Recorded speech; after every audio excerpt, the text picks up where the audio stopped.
जिन भाइयों ने वीडियो का पहला पार्ट नहीं देखा है तो वो पहले पहला पार्ट देख लें, और जिन्होंने देख लिया है उनके लिए वीडियो शुरू करते हैं। तो दोस्तों, अब तक आपने देखा माँ की जिद करने पर बेटा शादी करने के लिए तैयार हो जाता है। अगले ही दिन वो दोनों लड़की देखने के लिए चले जाते हैं। फिर उनकी शादी हो जाती है। शादी होने के बाद पति अपनी पत्नी के साथ अपने कमरे में आता है और उससे कुछ बातचीत करता है। फिर उसकी पत्नी एक चुड़ैल के रूप में बदल जाती है। पति देखकर चौंक जाता है और फिर अपनी माँ को बुलाकर लाता है। उसकी माँ भी उसका यकीन नहीं करती है, क्योंकि वो चुड़ैल फिर से अपने सामान्य रूप में आ जाती है। उसकी माँ फिर वहाँ से चली जाती है। अब आगे देखिए। सुबह होते ही पति पत्नी के पास आकर बोलता है, सुनो, मैं ऑफिस जा रहा हूँ, शाम तक लौटूंगा। तुम माँ का ख्याल रखना। ठीक है जी, आप बेफिक्र होकर जाइए। तो फिर ठीक है, मैं जाता हूँ। ओके। फिर पति वहाँ से चला जाता है और अपनी माँ से कहता है, अरे माँ, मैं अब चलता हूँ। अगर तुम्हें कोई प्रॉब्लम हो तो रूबी से बोल देना। ठीक है बेटा, तुम आराम से जाओ। फिर बेटा वहाँ से चला जाता है। थोड़ी ही देर बाद बहू अपनी सास के पास आती है और बोलती है, माँ जी, मैं कह रही थी कि खाने में क्या बनाऊं, आप मुझे बता देती। अरे बेटी, जो तुम्हारा मन करे वो बना लो। चलो ठीक है, मैं आलू बैगन बना लेती हूँ माँ जी। फिर बहू वहाँ से चली जाती है और खड़ी खड़ी माँ सोचती है, कितनी अच्छी बहू मिली है मुझे, लेकिन मेरा बेटा है कि इसे समझता ही नहीं है। और फिर माँ बैठ जाती है। उसके बाद उसका बेटा आ जाता है। अरे माँ, आपने खाना वाना खा लिया या नहीं? हाँ बेटा, मैंने खाना वाना खा लिया। तुम भी जाओ, अपने हाथ पैर धो और खाना खाओ। खाना तो खा लूंगा मैं। आप बताइए, रूबी ने आपको परेशान तो नहीं किया? अरे नहीं बेटा, वो तो बहुत अच्छी है, तुम बेकार में उस पे शक करते हो। चलो ठीक है माँ, मैं चलता हूँ। फिर बेटा वहाँ से चला जाता है और अपनी पत्नी के पास जाता है। वहाँ उसकी पत्नी थोड़ी टेंशन में होती है। अरे क्या हुआ? तुम इतनी परेशान क्यों खड़ी हो? नहीं, ऐसी कोई बात नहीं है, मैं बिल्कुल ठीक हूँ। आप बैठिए, मैं खाना लाती हूँ। चलो ठीक है, वैसे भी बहुत भूख लगी है। फिर पत्नी किचन में खाना लाने के लिए चली जाती है और वहाँ खड़ा उसका पति सोचता है, उम्मीद करता हूँ कल जैसी रात दोबारा ना आए। अरे अब क्या हुआ? अब क्या सोच रही हो? कोई परेशानी है क्या? देखिए, वो मुझे तुमसे बहुत जरूरी बात करनी थी। हाँ बोलो, क्या बात है? फिर एकदम वो चुड़ैल बन जाती है। अरे ये क्या हुआ? तुम तो फिर से चुड़ैल बन गई। तुम सच में ही एक चुड़ैल हो ना? अरे नहीं, आप मेरी बात सुनिए ध्यान से। मैं कोई चुड़ैल वुड़ैल नहीं हूँ, मैं तुम्हें सब कुछ सच सच बताती हूँ। नहीं, मुझे तुम्हारी कोई बात नहीं सुननी। तुम एक चुड़ैल हो। मैं अभी माँ को बुलाता हूँ। माँ, ओ माँ, जल्दी देखो यहाँ क्या हो रहा है। देखिए प्लीज, आप मेरी बात सुनने की कोशिश कीजिए, माँ को मत बुलाइए। फिर से वो अपने सामान्य रूप में आ जाती है और तभी वहाँ उसकी सास आती है और उसे देखती है। अरे क्या हुआ बेटा, क्यों चिल्ला रहे हो? जरा देखो तो सही एक बार अपनी बहू को। हाँ ठीक तो है वो, क्या हुआ है उसे? तभी बेटा उसे देखता है। अरे नहीं माँ, ये अभी चुड़ैल बन गई थी और फिर से अपने सामान्य रूप में आ गई है। बस बेटा, कुछ तो शर्म करो। तुम्हें शर्म आनी चाहिए। कितनी सुंदर बहू है हमारी और तुम इस पे ऐसा इल्जाम लगाते हो। तुम्हें इस तरह इस पे इल्जाम लगाने का कोई हक नहीं है। ये कहकर माँ वहाँ से चली जाती है। देखो, तुम्हारा ये नाटक ज्यादा दिन नहीं चलेगा।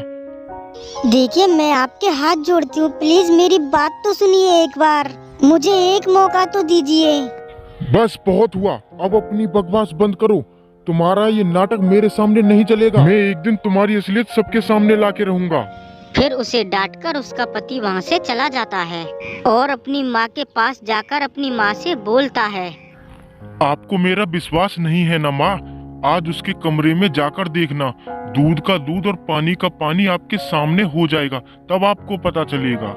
कुछ भी नहीं है, तुम पागल हो गए हो। फिर गुस्से में बेटा वहाँ से चला जाता है और फिर माँ सोचती है और बोलती है, वैसे मेरा बेटा कभी झूठ नहीं बोलता। चलो आज ही मैं उसके कमरे में जाकर देखती हूँ, क्या झूठ है क्या सच है, अब पता चल जाएगा। फिर माँ रात को चुपके से बहू के कमरे में जाकर खड़ी हो जाती है और बहू वहीं उसके सामने खड़ी रहती है और अचानक से वो एक चुड़ैल के रूप में कन्वर्ट हो जाती है।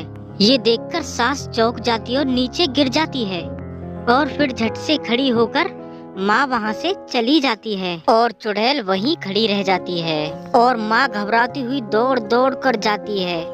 कुछ ही देर में वो एक तांत्रिक बाबा के पास पहुँच जाती है। नमस्ते बाबा जी हमारी मदद कीजिए बाबा जी। नमस्ते नमस्ते बेटा, तुम बेखौफ होकर अपनी प्रॉब्लम बताओ। बाबा जी अभी अभी मेरे बेटे की शादी हुई थी और उसकी जो पत्नी है रोज रात को चुड़ैल बन जाती है। बस बस बच्ची, अब हम सब कुछ समझ चुके हैं, तुम चिंता मत करो। तो फिर बाबा जी चलिए मेरे साथ। फिर तांत्रिक बाबा उसके साथ चले जाते हैं। थोड़ी देर बाद वो उसके घर पहुंच जाते हैं।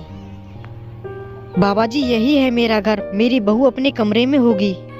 ठीक है, तुम निश्चित होकर जाओ और अपनी बहू को हमारे पास बुलाकर लाओ, हम उसे देखेंगे। ठीक है बाबा जी, मैं अभी बुला कर लाती हूँ। फिर सास बहू को लेने उसके कमरे में जाती है और उसे बुलाकर ले आती है। बाबा जी यही है वो। क्या बात है माँ जी, और ये कौन है? बाबा जी आप कुछ भी करके हमें इस मुसीबत से छुटकारा दिलाइए। ठीक है, तुम यहाँ से बाहर चली जाओ। ठीक है बाबा जी, मैं अभी जाती हूँ। फिर बुढ़िया वहाँ से चली जाती है। ओम क्लीम जलीम नारायण मुक्ति बाबा।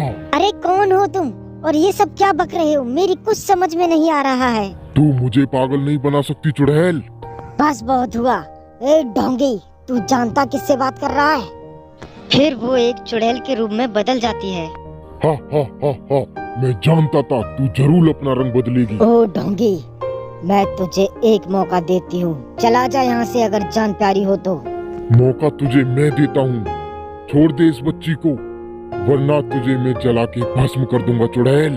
तू मेरा कुछ नहीं बिगाड़ सकता ढोंगी। लगता है तू ऐसे नहीं मानेगी। ओम धड़ूम सुड़ूम नारायण गुड़की।